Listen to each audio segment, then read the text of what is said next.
dipersembahkan oleh Luwak White Chocolate Sugar dulu. Wah, Rendah gula. Nyaman diminum. selamat malam para pemirsa, ketemu lagi di Hot Room dengan saya Hotman Faris. Kejadian menghebohkan pertama di dunia. Anak di bawah umur 17 berhasil merakit 7 bom, 4 meledak, mengakibatkan luka 96 orang. Ini kejadian pertama di dunia karena selama ini yang kejadian anak di bawah umur hanya sebatas penembakan, tapi belum ada yang sampai berhasil merakit bom dan membawanya ke sekolah dengan remote dan berhasil melukai 96 orang. Apa penyebabnya ini dari segi pendidikan di sekolah ataupun faktor pendidikan di dalam rumah? Inilah Hot Room. Bom meledak di SMA 72, masyarakat tersentak. Gede belakang tadi bunyinya gede banget. Itu tuh.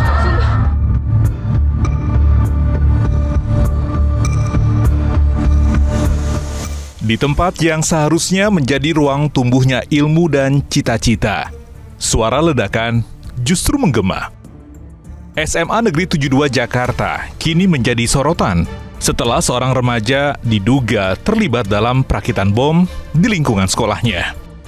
Peristiwa ini mengguncang banyak hati, bukan hanya karena bahaya ledakannya, tapi karena mengungkap rapuhnya benteng karakter di kalangan muda. Pendidikan sejatinya bukan hanya soal nilai rapor, tapi juga tentang empati, tanggung jawab, dan pengendalian diri. Guru, orang tua, dan lingkungan harus menjadi segitiga pembimbing yang kuat agar anak tidak berjalan sendirian. Dari kejadian ini, sekolah mulai memperkuat bimbingan konseling dan pendidikan karakter. Karena membentuk manusia berilmu tanpa hati yang baik sama saja seperti membangun bom waktu di tengah masa depan. Tragedi ini menjadi pelajaran berharga bagi dunia pendidikan, bahwa di balik setiap ledakan ada panggilan untuk memperbaiki cara kita mendidik, agar sekolah kembali menjadi tempat yang aman dan anak-anak tumbuh dengan hati yang damai.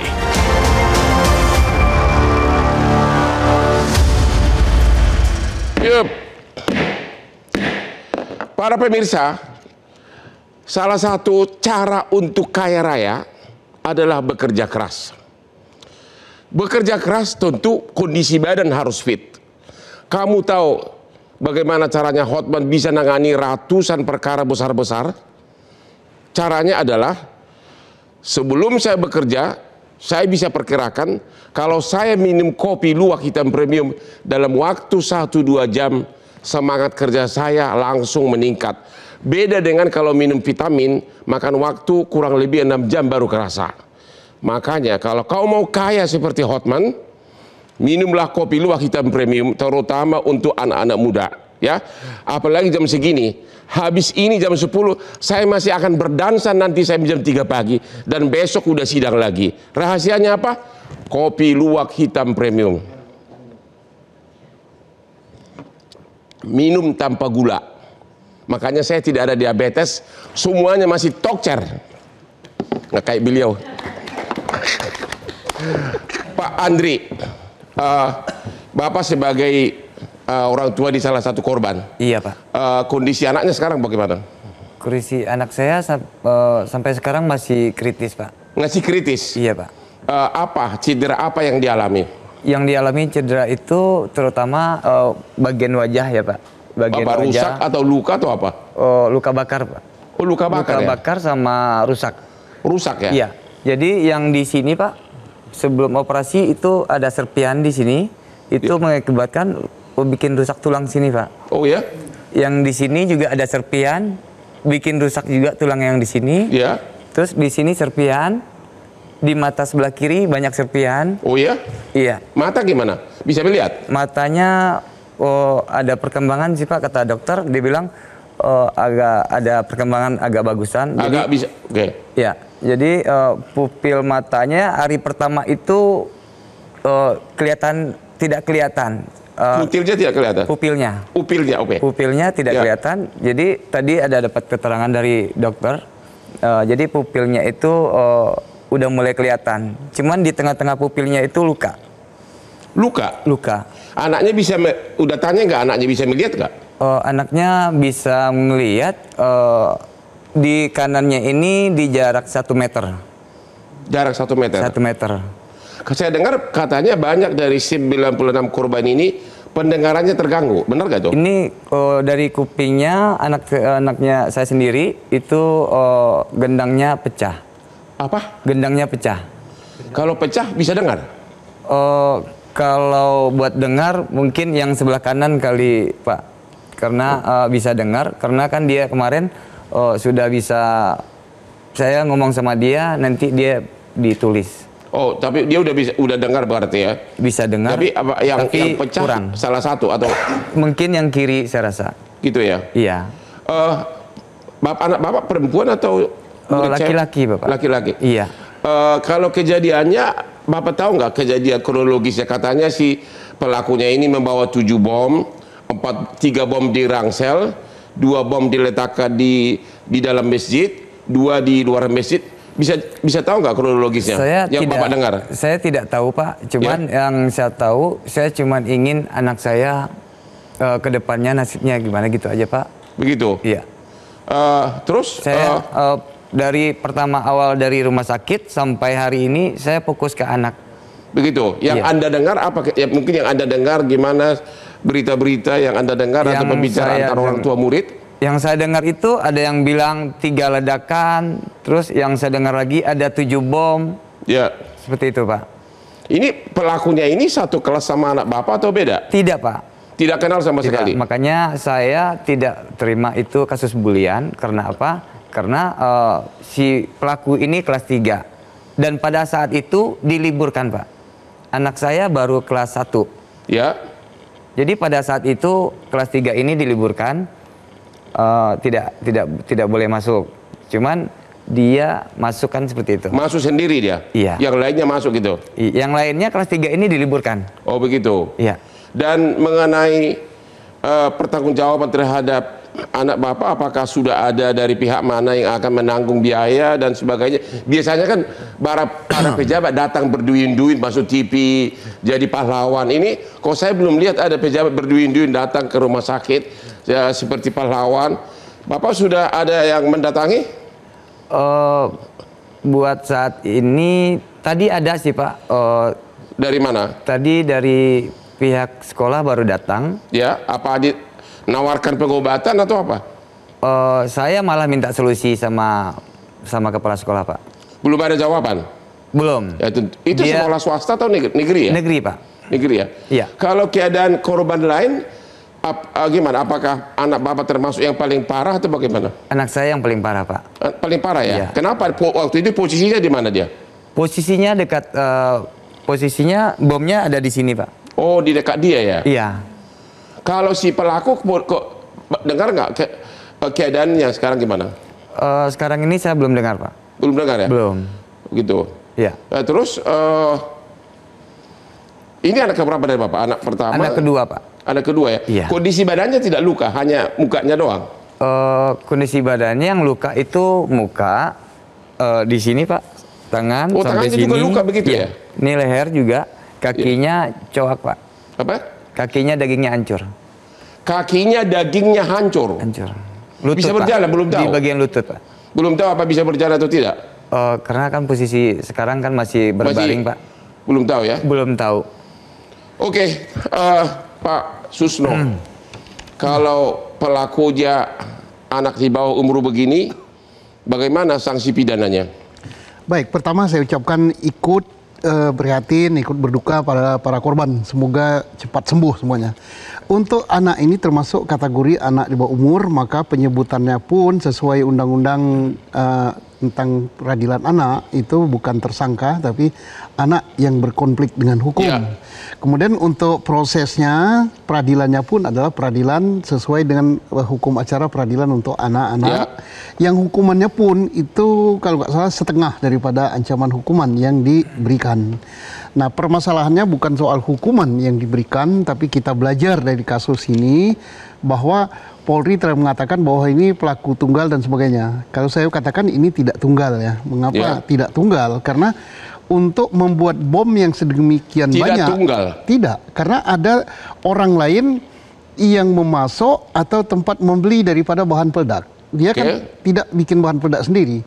Entah dibeli langsung atau dibeli online atau dibeli di pasok. Ini berarti orang ini terlibat. Berarti Bapak mau mengatakan terlalu terburu-buru mengatakan pelaku tunggal gitu? Iya, karena ada orang lain yang terlibat. Ya. Yang memasok bahan ini atau tempat membeli bahan ini harus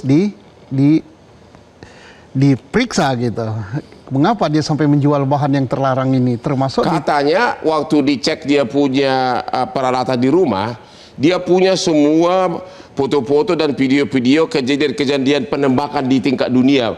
Ya, berarti dia memang sudah terobsesi. Iya, Dia terobsesi. penembakan di sini, negara ini dia punya katanya semua. Sampai di senjatanya pun ditulis. Nah, sekarang harus dilacak dari mana dia dapat alat ini. Ya. Kemudian adakah instruktur yang memberikan bimbingan kepada dia untuk membuat alat seperti itu, atau dia meracik sendiri?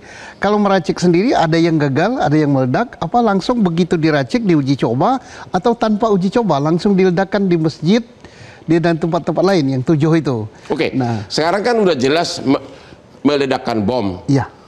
Polisi mengatakan bukan terkait dengan teroris.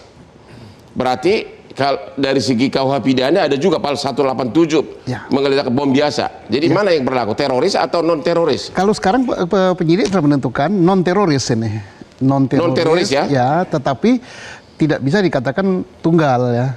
Kenapa tidak bisa dikatakan tunggal? Yaitu kita harus lacak bom ini tidak terjadi serta-merta, tidak dibeli di toko dalam bentuk bom. Tapi artinya setidak-tidaknya ada pemasok yang melanggar hukum gitu kan? Iya.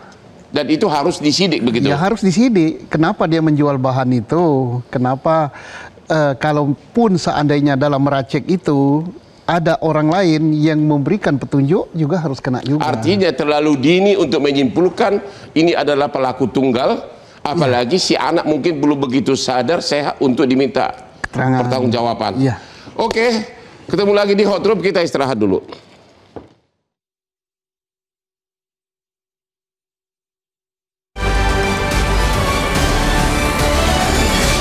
Dipersembahkan oleh Blue Aqua Coconut Sugar dulu. Wah, rendah gula, Nyaman diminum. Dipersembahkan oleh Blue Aqua Coconut Sugar dulu. wah, rendah gula, Nyaman diminum. Ketemu lagi di Hot Room, bom meledak di SMA 72 KPAI. Polisi mengatakan dia pelaku tunggal. Apakah KPAI tidak curiga seorang anak dari mana duitnya merakit bom tersebut? Ibunya TKW di luar negeri, bapaknya mohon maaf hanya seorang koki atau tukang masak di restoran. Apakah KPAI sudah memperluas untuk mengetahui apa yang terjadi? Mohon izin Bang, KPAI kan tidak punya tusi untuk melakukan penyelidikan ya. Tapi tusi kami adalah melakukan pengawasan terkait dengan perlindungan dan pemenuhan hak anak. Jadi tentu kami lebih fokus kepada yang pertama, memastikan seluruh anak korban yang mengalami luka itu mendapatkan penanganan medis. Itu jadi dulu tidak termasuk kan perlindungan, tidak termasuk siapa yang menjadi penyebabnya ini terhadap anak, yang menyebabkan anak berbuat itu, nggak termasuk. Kalau penyelidikan sepenuhnya menjadi kewenangan pihak yang berwenang, ya Bang. Sementara hasil KPAI, sepengetahuannya masih sependapat dengan polisi pelaku tunggal. KPAI kalau terkait dengan misalnya motif atau terkait dengan penyelidikan lebih dalam terkait dengan perakitan atau ini, itu semua kami menyerahkan, menghargai bahwa itu adalah betul-betul wewenang dari kepolisian ya Bang. Kami memastikan yang pertama, anak-anak yang mengalami luka mendapat penanganan medis. Ini yang kami pastikan. Memastikan penanganan medis termasuk bahwa tadi Pak Andri ingin mau tahu juga yang bayar siapa, itu yang paling utama. Kemarin informasinya Pemprov DKI, Pak Gubernur siap untuk menjamin. Sudah ngomong resmi begitu? Sudah ngomong. Pak Andri udah dengar itu? Sebagai orang tua anak korban? Saya dengarnya dari berita, cuman yang bikin khawatir Ibu, kedepannya ini kan langkah panjang ya Pak. Ya, tapi minimum pengobatan dulu deh. Sudah ada jaminan nggak bahwa ditanggung gubernur? Saya lihat dari berita.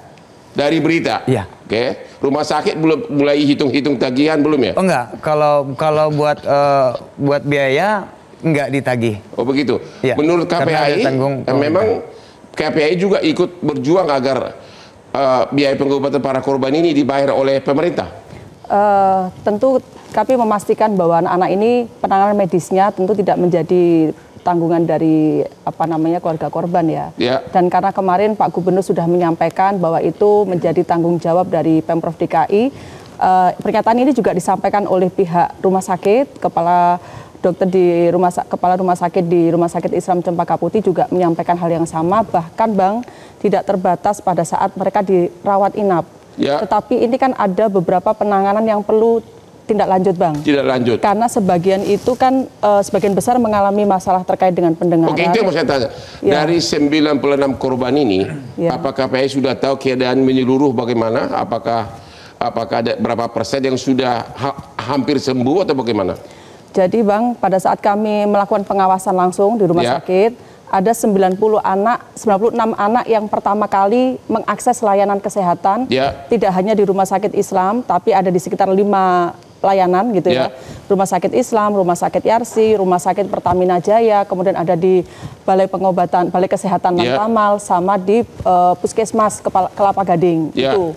Dari beberapa yang mengakses itu, yang ada di Rumah Sakit Islam ada 43 awal mula di hari Jumat. Yang paling parah berapa orang sekarang ini yang masih tersisa? Terakhir kami mengunjungi hari Senin kemarin Bang, itu ada 13 di Rumah Sakit Islam. Yang masih parah?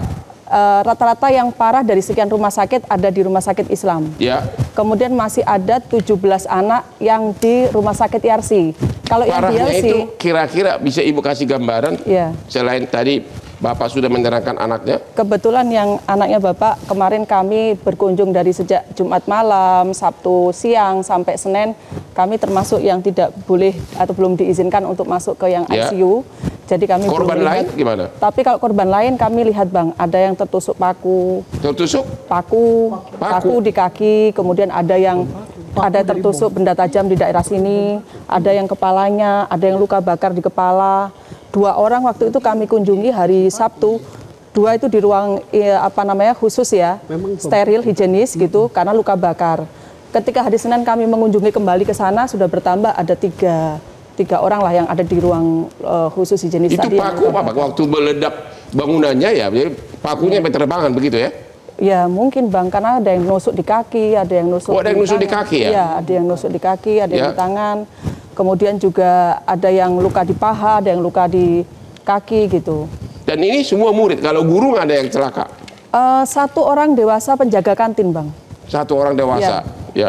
Dan semua anak laki-laki Bang. Karena kan semuanya anak laki-laki Bang. Karena sedang sholat di masjid. Kan meledaknya di masjid Bang. Menjelang sholat Jumat. Yang di luar masjid kan ada meledak juga. Tapi semua korbannya ini anak laki-laki yang sedang berada di masjid yang mau melangsungkan sholat Jumat. Oh begitu.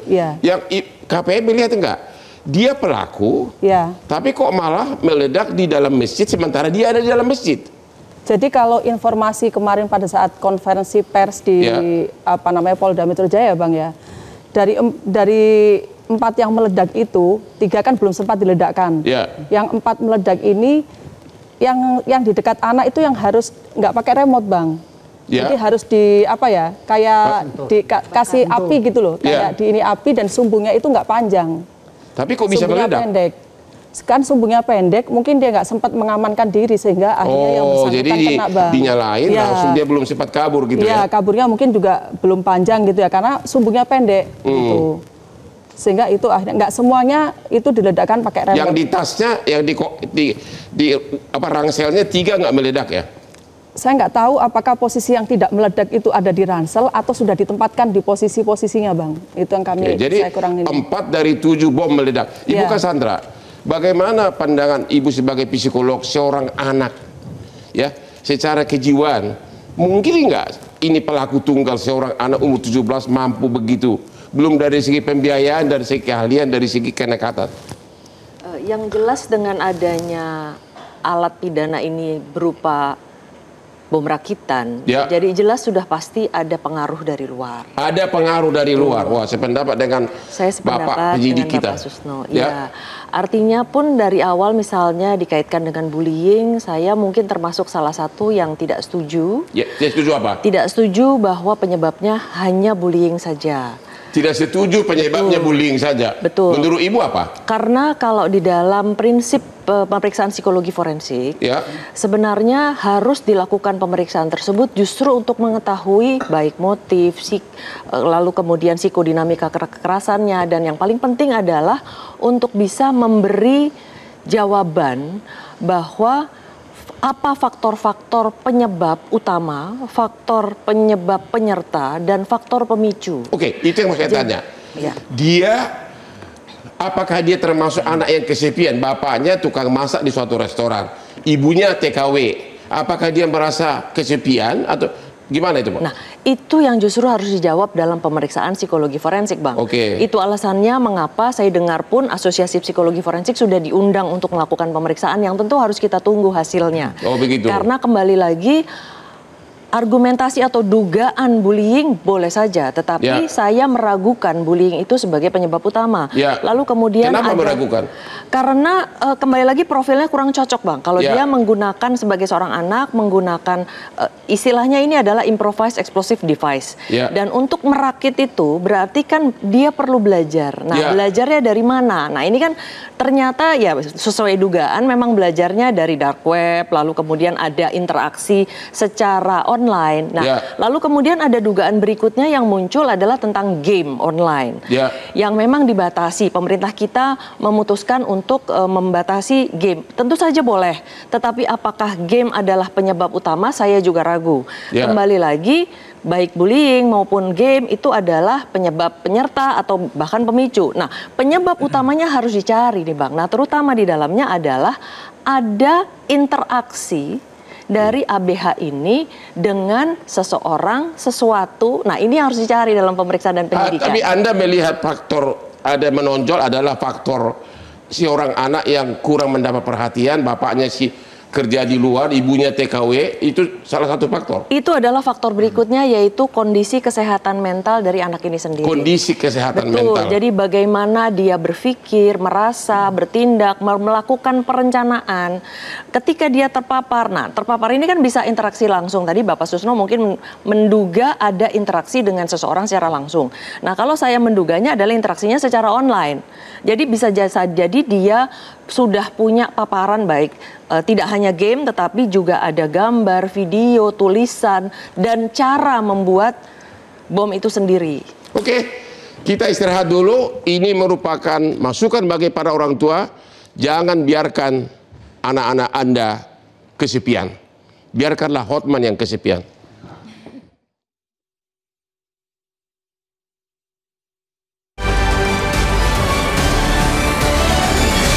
Dipersembahkan oleh Luwak White Chocolate Sugar dulu.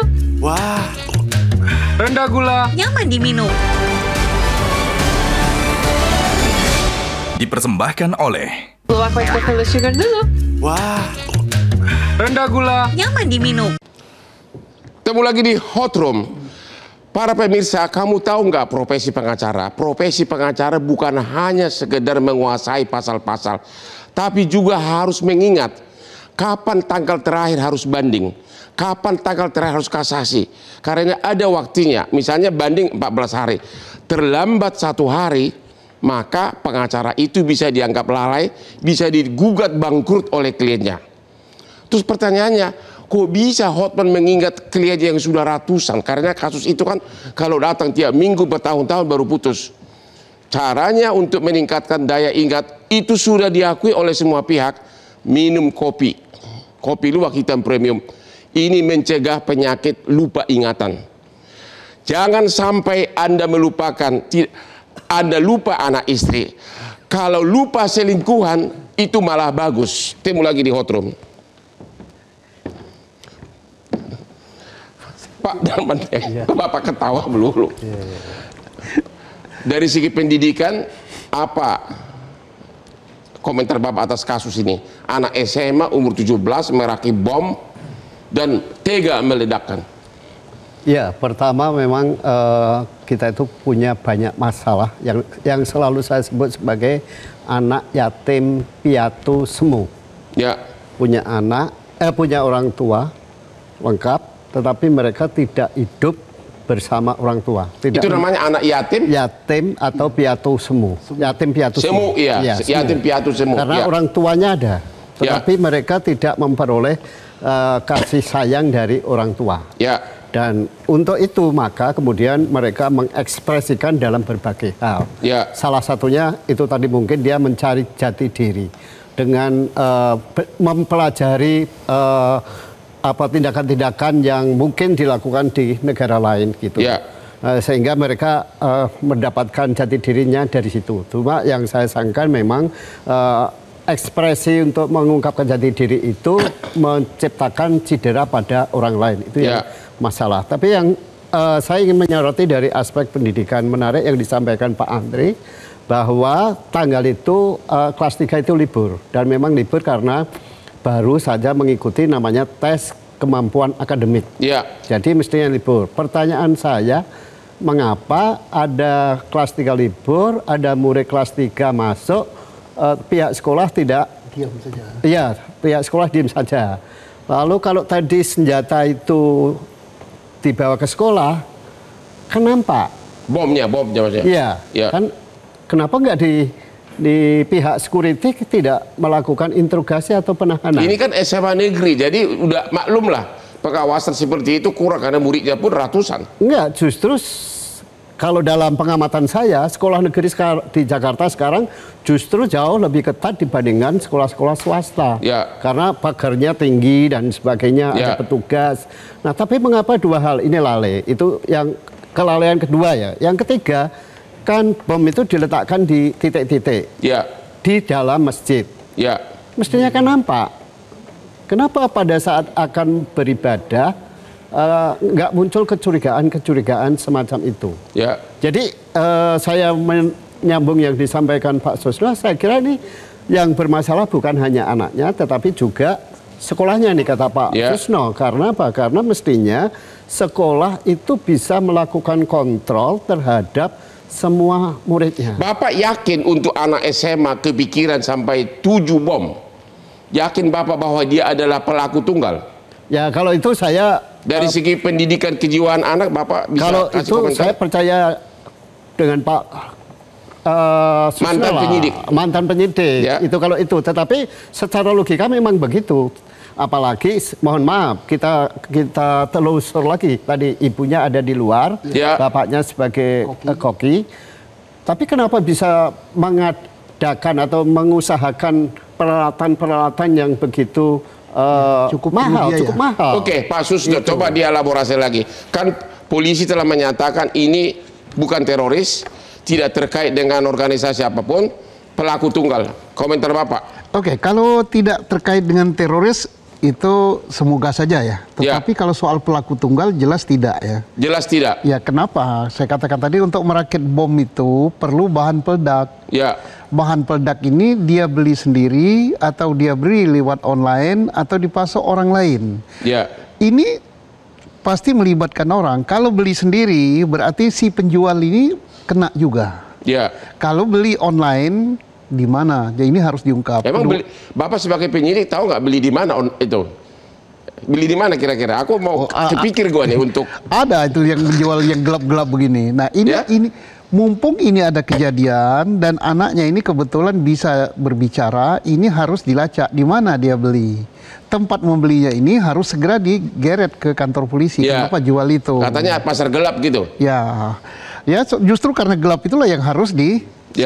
Seandainya pasar ini terang benderang, kenapa pasar terang benderang menjual kepada anak-anak seperti ini? Benar. Nah, yang kedua, harus kita tidak yakin dulu dia belajar buat bom ini lewat online, masa jadi langsung 7 tanpa uji coba?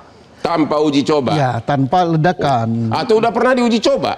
Ya, makanya perlu ditanya diuji coba di mana. Perlu ditanya begitu ya. Kecurigaan harus ada. Kedua, seandainya dia sudah sehat betul, perlu untuk meyakinkan apa yang dijawab, dia disuruh merakit bom tapi jangan dikasih bahan peledak benaran.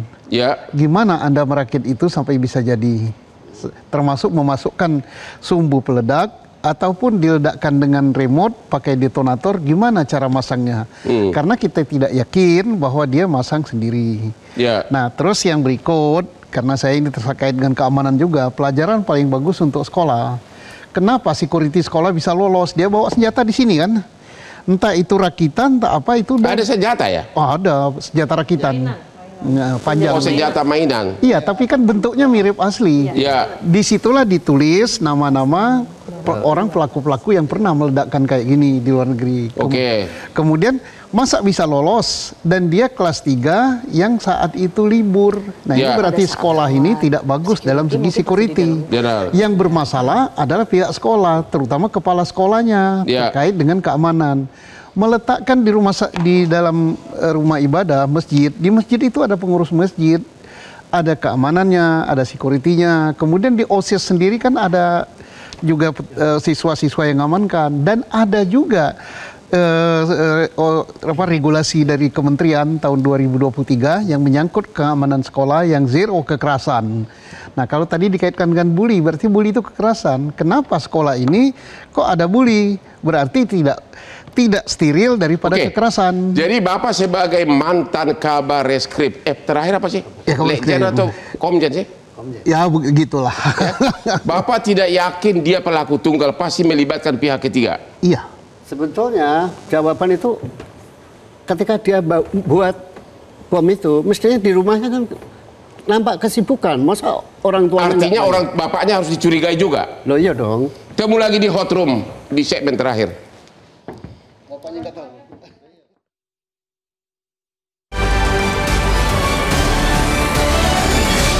Dipersembahkan oleh Blue White Coffee Sugar dulu. Wah, rendah gula, Nyaman diminum. Dipersembahkan oleh Blue White Coffee Sugar dulu. wah, rendah gula, Nyaman diminum. Temu lagi di hot room di segmen terakhir ini tentang topik bom meledak di SMA 72. Kepada Pak Andri sebagai orang tua dari salah satu korban yang keadaan anaknya masih parah, apa himbauan Bapak? Dan kepada siapa menghimbau?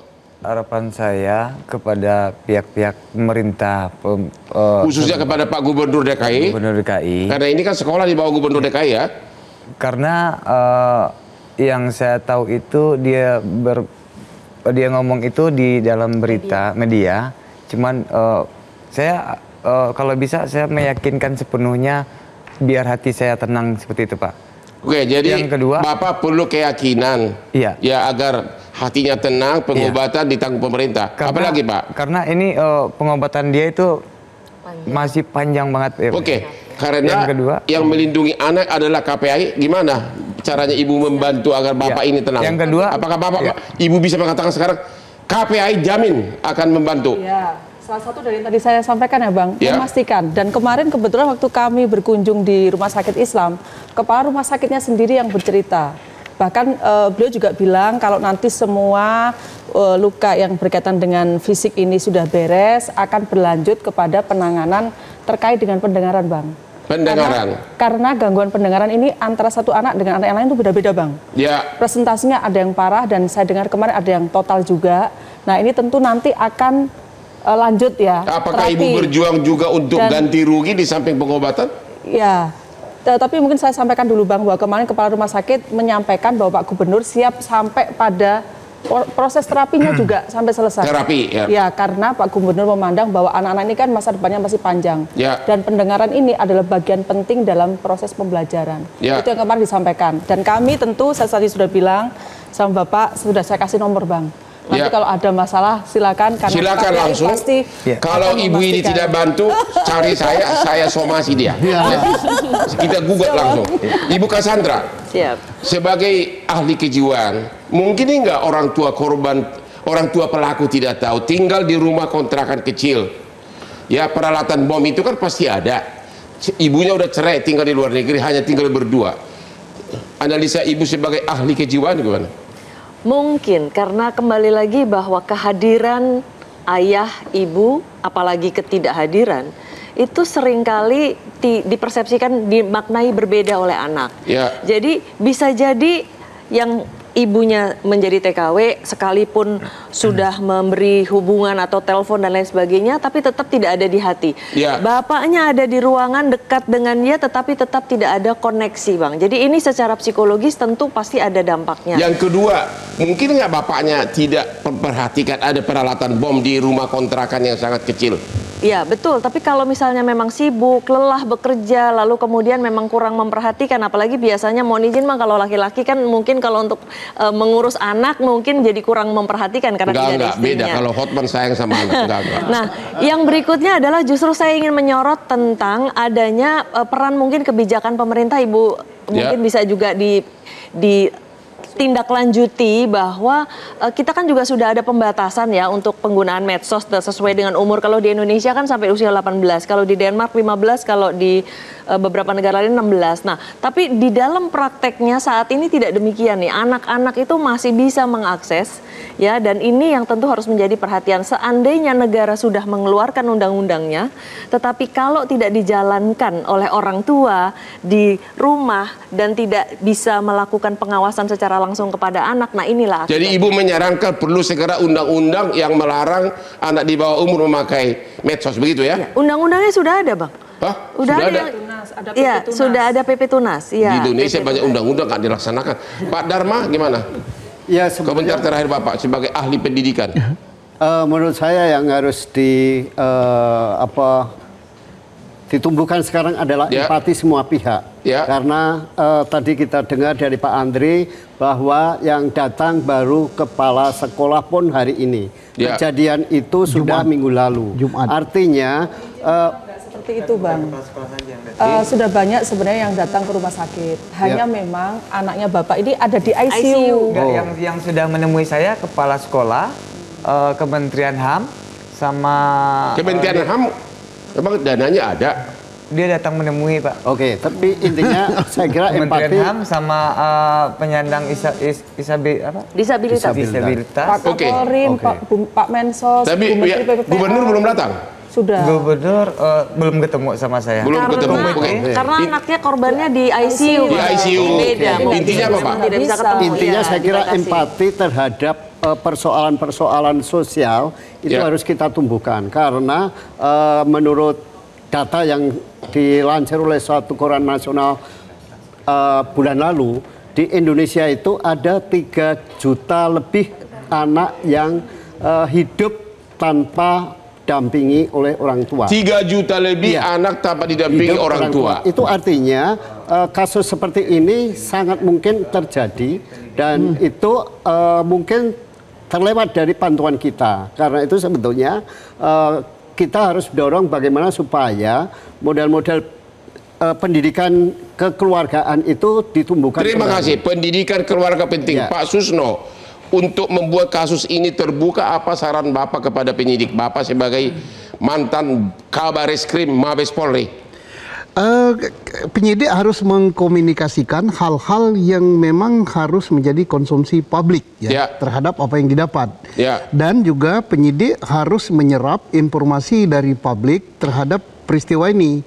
Misalnya bahwa ini tidak mungkin pelaku tunggal, bahwa ini penyidik harus mengungkap juga mengapa sampai si anak bermasalah dengan hukum ini sampai melakukan perbuatan demikian. Apa betul karena bullying, apa betul karena broken home, atau apa, supaya ini bisa diatasi. Karena apa?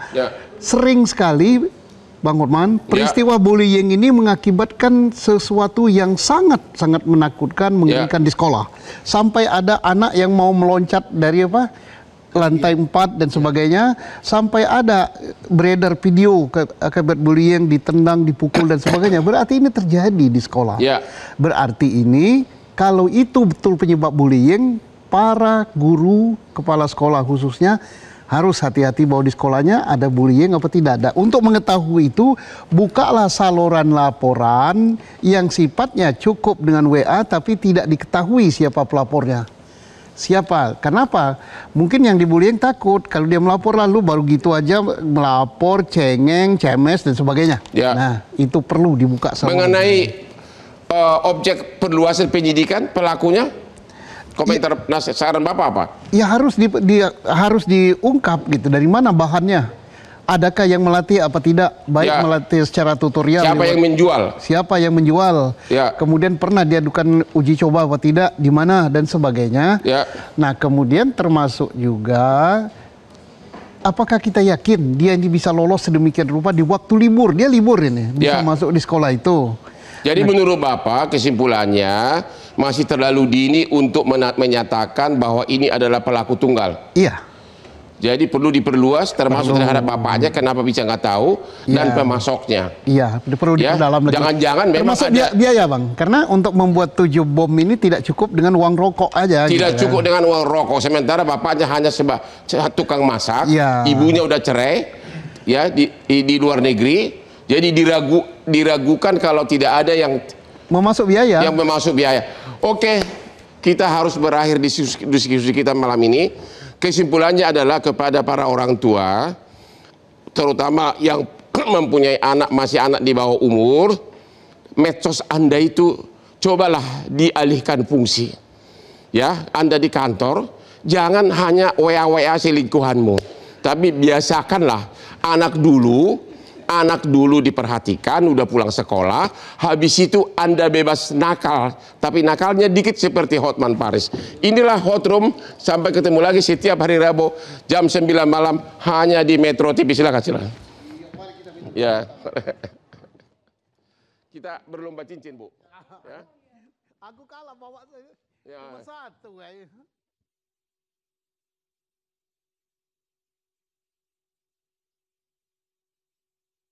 Ada.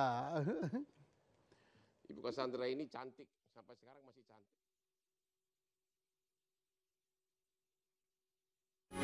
Metro TV.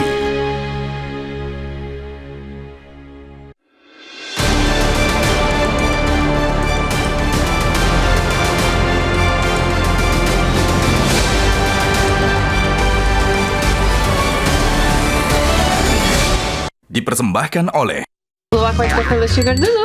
Wah, rendah gula, Nyaman diminum. Jelajahi cara baru mendapatkan informasi. Download Metro TV Extend sekarang.